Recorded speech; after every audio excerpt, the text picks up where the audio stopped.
Les sangliers habitent dans les forêts, mais parfois ils surgissent aussi dans nos jardins et même nos villes. Ils sont de plus en plus nombreux. Les vastes champs de céréales leur offrent une abondante nourriture. Une fois repus de maïs, ils labourent le sol des prés et des champs pour attraper des souris et des vers de terre. Le sanglier ressemble au cochon domestique, dont il est l'ancêtre.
Le chevreuil est le plus petit cervidé de nos régions. C'est un habitant typique de nos forêts et plaines. Il pèse rarement plus de 30 kilos. Le mâle, appelé brocard, est doté de petits bois qu'il perd en automne. Son pelage est brun-rouge en été et devient gris-brun en hiver. La femelle, la chevrette, dissimule son petit faon dans les hautes herbes. Elle vient de temps en temps le nourrir de son lait. Au bout de 3 semaines, il est capable de la suivre.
Le blaireau est un animal nocturne et très craintif. Son corps massif et ses griffes robustes sont conçus pour la construction de terriers. Pourtant, bien souvent, le blaireau ne doit pas le creuser, car un terrier est utilisé pendant plusieurs décennies et par plusieurs générations successives.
Dans la nature, le renard se nourrit surtout de petits rongeurs.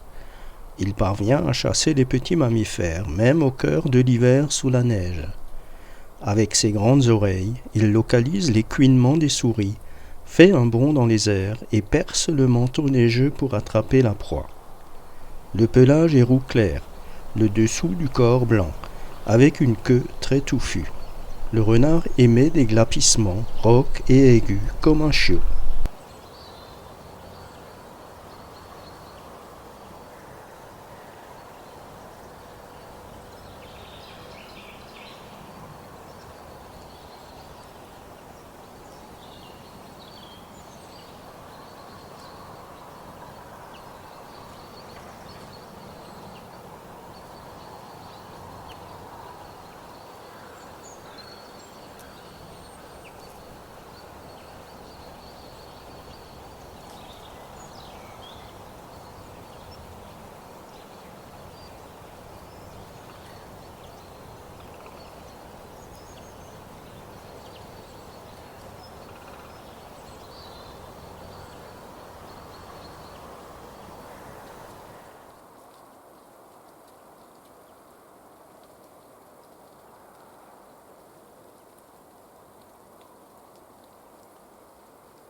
Le cerf élaphe s'est retiré dans les forêts, où cet herbivore qui peut atteindre 150 kg cause des dégâts sur les arbres de toute taille.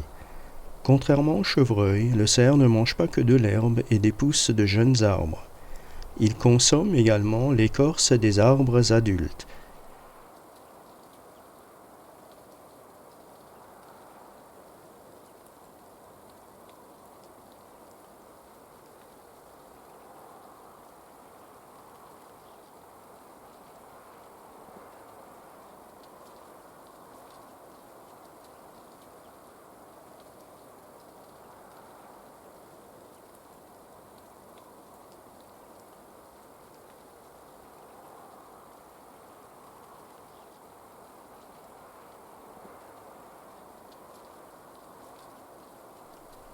La martre habite exclusivement dans la forêt. Étant une virtuose de l'escalade, elle parvient à grimper sans peine le long du tronc lisse du hêtre, où elle visite les trous dans l'espoir d'y attraper des oisillons. Son pelage est brun avec une tache blanc-jaune à la gorge. Sa queue touffue et longue.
Le pelage des jeunes chats sauvages est tigré, comme chez le chat domestique. Plus adultes, des teintes brun jaunâtres apparaissent. La queue est épaisse, rayée de noir. Un peu plus gros qu'un chat domestique, mais seule une analyse génétique peut les différencier avec certitude. Lorsque l'on voit un chat tigré en hiver, en forêt, à plus de 2 km d'une zone habitée, on peut se dire qu'il s'agit d'un chat sauvage. Ils se nourrissent principalement de souris. Le chat sauvage ne se laisse pas apprivoiser.